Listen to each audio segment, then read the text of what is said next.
اور میں آگے بڑھ کر کے کہتا ہوں جو کندھوں پہ اٹھائے جا رہے ہیں وہ کون سے کتب ہیں، کون سے ابدال ہیں؟ جس نے میت کو غسل دیا ہے کبھی معلوم کیا کہ وہ کتنا بڑا نیک آدمی ہے؟ یہ تو ہمارے آخری وقت کا حال ہے، اور اس طرف کسی کا دھیان نہیں، سوچ نہیں، بچار نہیں، قطعی طور پر اندھے ہو جاتے ہیں۔ او میاں ٹھیک ہے جو کچھ ہو رہا ہے۔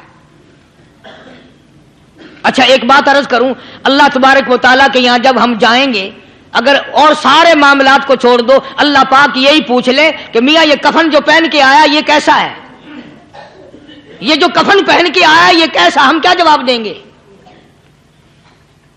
بادشاہ عالمگیر رحمت اللہ علیہ نے تھیلی پہ لکھ کر کے بند کر کے رکھ دیا، جب میرا انتقال ہو جائے، میری موت آ جائے، جب میں دنیا سے رخصت ہو جاؤں، جب میں دنیا سے چلا جاؤں، میرا آخری لباس جو میں نے ساتھ لے کے جانا ہے وہ شادی کے جوڑے دنیا تیار کرتی ہے، سفر کے جوڑے دنیا تیار کرتی ہے، غیر ملکوں میں جانے کے لباس دنیا تیار کرتی ہے، ادھر ادھر جانے کے لیے، تقریبوں میں جانے کے لیے جوڑے لباس پوشاک دنیا تیار کرتی ہے۔ اور میں کہتا ہوں لوگوں، قبر کی پوشاک ہم کب تیار کریں گے؟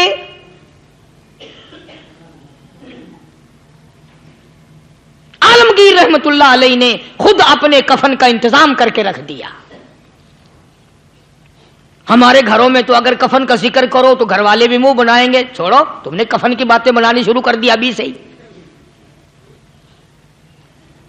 اور ایک اور عرض کروں، کفن بھی مقدر والوں کو ملتا، کئیوں کو ملتا ہی نہیں۔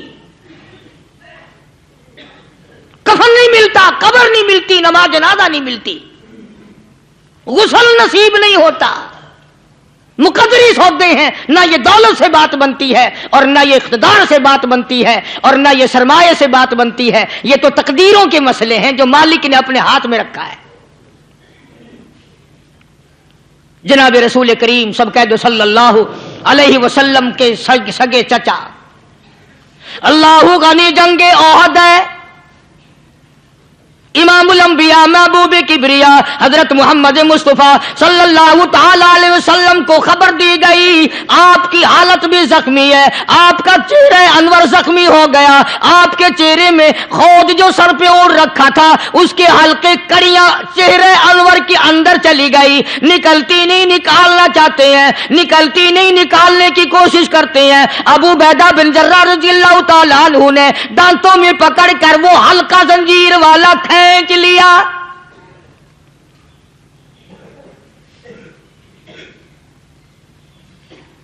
اللہ غنی، ادھر خون کا پھوارا چھوٹا، خون کا پھوارا چھوٹا، اللہ عرش الہی سے آواز آئی، جبریل، پل جھپکنے کے برابر جبریل ساری دنیا کا نظام طے کر سکتا ہے۔ توجہ، اللہ نے آواز دی، جبریل، عرض کیا حضور، فرمایا یاد رکھ اگر میرے محبوب کا خون زمین پہ گر گیا تو پھر تو جبریل کا آئے گا۔ سدرۃ المنتہا سے سیکنڈ تو بڑی چیز ہوتی ہے، پل جھپکنے سے پہلے جبریل نے آ کر اس خون کو سنبھالا ہے۔ اتنی عظمت ہے سرکار مدینہ صلی اللہ علیہ وسلم کی اللہ تبارک و تعالیٰ کے یہاں اور ہر پیغمبر کی۔ ابراہیم علیہ الصلوۃ والسلام کو وقت کے بادشاہ نے منجنیق میں بٹھا کر یوں آگ میں پھینک دیا، اس منجنیق میں سے، پنگوڑے میں سے خلیل نکل چکا، آواز آئی جبریل، جواب ملا حضور کہ میرا خلیل کو کیا ہوا؟ حضرت جبریل کو حکم ہوا یاد رکھ اگر خلیل کا ایک بال بھی جل گیا تو جبریل کس کام کا؟ اللہ تبارک و تعالیٰ کے فرشتے نے پہلے پہنچ کر آگ پہ پر بچھا دیے۔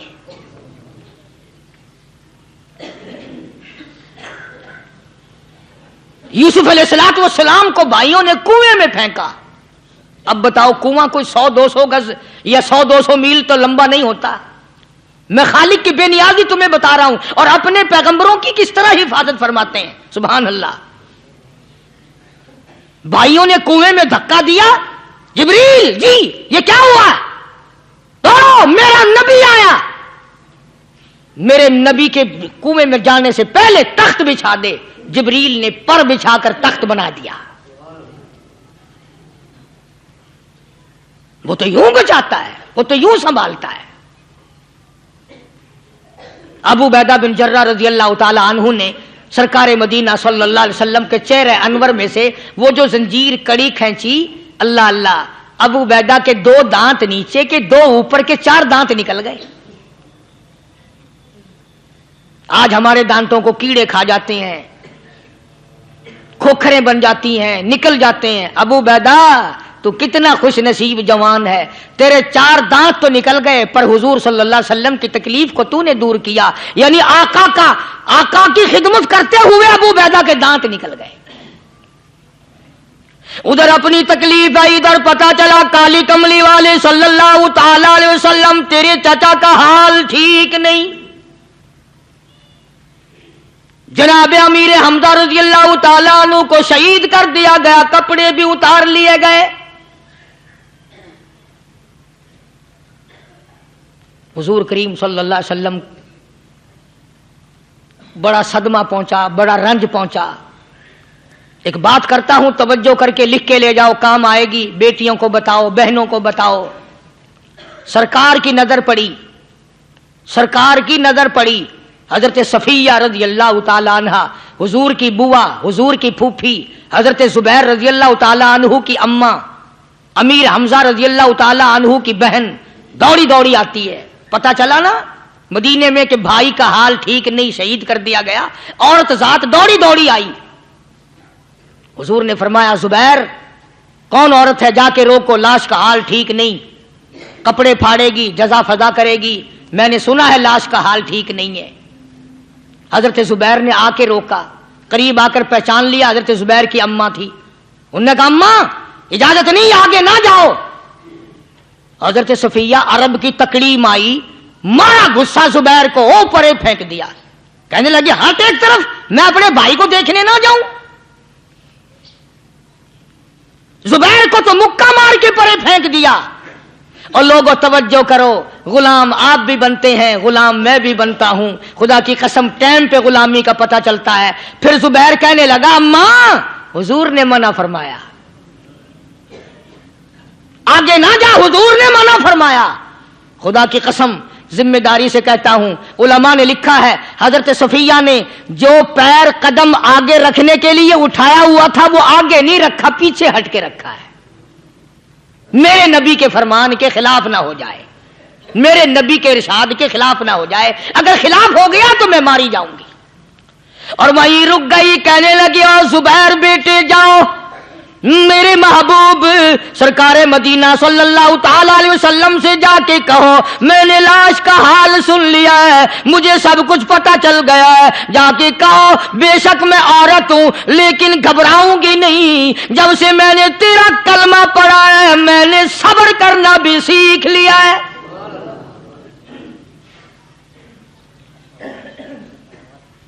میں جدا فدا نہ کروں گی، میں کپڑے نہ پھاڑوں گی، میں رونا دھونا نہیں کروں گی۔ مدنی کریم صلی اللہ علیہ وسلم کو حضرت زبیر نے جا کے بتا دیا، میری اماں یوں کہتی ہے، فرمایا پھر بے شک اجازت ہے جائے۔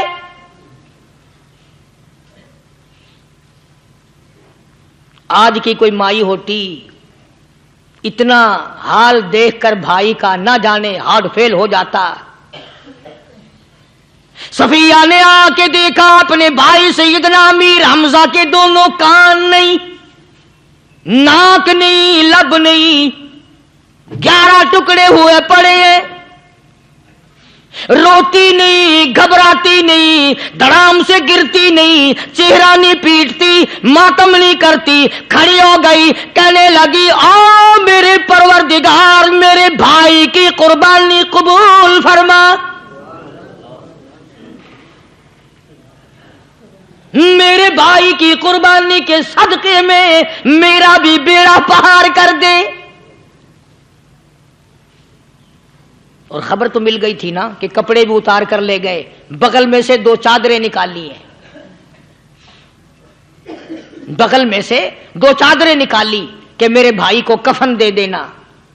یوں جو نظر پڑی ایک انصاری نوجوان رضی اللہ تعالی عنہ، وہ بھی ننگا پڑا ہے، کافر اس کو بھی شہید کر کے گر گئے۔ مسلمانوں ذرا اندازہ لگاؤ یہ بھی مسلمان تھے، یہ بھی نبی کے عاشق تھے، یہ بھی دیوانے تھے، ایسے وقت میں بھلا ایسی بات کس کو سوجھے؟ ماں جایا بھائی ہو، سگا بھائی ہو، اچھی محبت اور تعلق ہو بہن بھائی کا، اور سید الشہداء حضور نے فرمایا ہو وہ ننگا پڑا ہے، 11 ٹکڑے ہوئے پڑے ہیں، ایسے وقت میں ایسی بات کون سوچے؟ صفیہ کہنے لگی لوگوں ایک چادر اس بھائی کو دو جو میری ماں کے پیٹ سے پیدا ہوا، ایک چادر اس بھائی کو دو جو محمد کے کلمے نے میرا بھائی بنا دیا ہے، جو میرے نبی نے میرے کے کلمے نے میرا بھائی بنا دیا ہے۔ کل قیامت میں خدا یہ نہ فرما دے صفیہ کفن دینے آئی، خیرات دینے آئی تو اپنے کو دے کے چلی گئی۔ اب ان میں ایک چادر ہے چھوٹی اور ایک ہے بڑی، پھر کہنے لگی میری چادریں واپس کر دو، ایسا نہ ہو میرے بھائی کو بڑی مل جائے دوسرے بھائی کو چھوٹی مل جائے، اللہ پاک کل یہ نہ فرما دے اگر کفن دینے بھی آئی تو اپنے کو بڑی دوسرے کو چھوٹی، یہ اللہ کی رضا والا تو کام نہیں۔ قرآن اندازی کی سگے بھائی سیدنا امیر حمزہ رضی اللہ تعالیٰ عنہ کے حصے میں چھوٹی چادر آئی اور اس انصاری جوان کے حصے میں بڑی چادر آ گئی۔ چنانچہ جب محمد عربی صلی اللہ تعالی علیہ وسلم تشریف لائے تو حضور کو اتنا صدمہ پہنچا، میری مستقل کیسٹ ہے سیدنا امیر حمزہ رضی اللہ تعالیٰ عنہ کے عنوان پر، آپ لوگ اسے خرید کے سنیں۔ تم بھی کہتے ہو کہ ہم نے اسلام کی بڑی خدمت کی، ہم نے قرآن کی بڑی خدمت کی، ہم نے علماء اور طالب علموں کی بڑی خدمت کی، ہم نے مسجد اور مدرسوں کی بڑی خدمت کی۔ میں یہ کہتا ہوں آؤ دیکھو تو صحیح کہ ان حضرات نے کہاں تک قربانیاں دی ہیں۔ حضور نبی کریم صلی اللہ تعالی علیہ وسلم جب اپنے پیارے چچا کی لاش پہ آئے، چہرے پہ نظر پڑی دونوں لب نہیں، کالی کملی والے صلی اللہ تعالی علیہ وسلم نے منہ میں جھانک کر دیکھا تو زبان نہیں، ذرا نیچے کو نظر کی پیٹ میں جگر اور کلیجہ نہیں، دونوں ہاتھ نہیں دونوں کان نہیں۔ یہ حال دیکھ کر حضور صلی اللہ علیہ وسلم کو چکر آ گیا، زمین پہ تشریف فرما ہو گئے، اور پھر بلکہ یہاں تک لکھا ہے کہ آپ نے یوں فرمایا او میرے مالک اگر صفیہ مائی میری بوا پھوپھی یہاں نہ ہوتی تو میں یہ ٹکڑے بھی نہ اٹھاتا، اگر تو یوں ہی راضی ہے تو میں بھی یوں ہی راضی ہوں۔ اور پھر جب ان ٹکڑوں کو جوڑا گیا تو صحابہ نے عرض کیا یا رسول اللہ صلی اللہ تعالی علیہ وسلم امیر حمزہ قداور آدمی تھا، لمبا تکڑا بہادر آدمی تھا، حالت یہ ہے چادر چھوٹی ہے بھی ایک ہی، اگر سر ڈھانپتے ہیں تو پیر کھل جاتے ہیں، پیر ڈھانپتے ہیں تو سر کھل جاتا ہے۔ حضور نے فرمایا سر کو چھپا دو، پیروں پہ میرے چچا کے درختوں کے پتے ڈال دو۔ میں یہ عرض کر رہا تھا کہ اللہ والے ہر وقت میں آدمی کی اصلاح کی کوشش کرتے ہیں، اسے بنانے کی کوشش کرتے ہیں، اسے سمجھانے کی کوشش کرتے ہیں۔ اللہ تبارک و تعالی ہر مسلمان کو توفیق دے کہ وہ اپنی زندگی بھر اللہ والوں کی خدمت میں جانے آنے کی، قرآن کی خدمت کی ہر وقت پروگرام بنائے، نیت خیر رکھے۔ کیوں؟ اس لیے اسی کو کہتا ہے کہ لیے پھرتی ہے بلبل چونچ میں گل، لیے پھرتی ہے بلبل چونچ میں گل، اور ڈھونڈتی ہے شہید ناز کی تربت کہاں ہے، تلاش کرتے ہیں جانور پرندے کہاں پر اللہ کی رحمت برس رہی ہے۔ تو ہمیں بھی اللہ کی رحمت کا طالب ہونا چاہیے، اللہ کی رحمت کا متلاشی ہونا چاہیے۔ اللہ پاک مجھ پہ اور آپ سب پر، ساری امت پر اپنا کرم فرمائے۔ وآخر دعوانا ان الحمدللہ رب العالمین۔ اللہم صلی وسلم وبارک علی سیدنا و مولانا محمد النبی الامی الہاشمی وعلی آلہ واصحابہ برۃ الکرام۔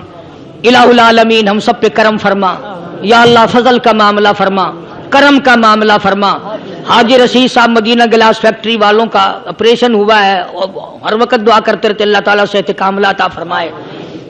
میرے خدمت گزار ہیں، ساتھی ہیں سرفراز خان صاحب باولپور کے، ان کی اللہ پاک اپنے فضل و کرم سے پریشانیوں کو دور فرمائے، اور جتنے بھی حافظ گل محمد کی والدہ انتقال کر گئے اللہ تعالیٰ مرحومہ کی قبر کو جنت کا باغ بنائے۔